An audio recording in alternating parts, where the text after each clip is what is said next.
কি পিপিলিকে বানানে ভাবছেন রস্বইকার দিয়ে লিখবেন নাকি দীর্ঘইকার দিয়ে লিখবেন? ঘুরে ফিরে কি বারবার এটাতে আমাদের ভুল হয়? এই জটিল বানানটির সমস্যার সমাধান আমরা করব মাত্র 1 সেকেন্ডে। যখন আপনি সমস্যায় পড়বেন 121-এ কল করবেন। কোথায় কল করবেন? 121 121-এ কল করলে কি হয়? সকল সমস্যার সমাধান হয়। এটার মধ্যে আমাদের মন থেকে 121 কি মানে হলো প্রথমে রস্বইকার, তারপর দীর্ঘইকার, তারপরে আবার রস্বইকার। এটাই হলো 121।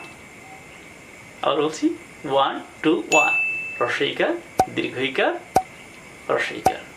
পিপিলিকে বানানে এই থিওরিটা ফলো করবেন। প্রথমে রস্বইকার, পরে দীর্ঘইকার, পরে আবার রস্বইকার। হয়ে গেল।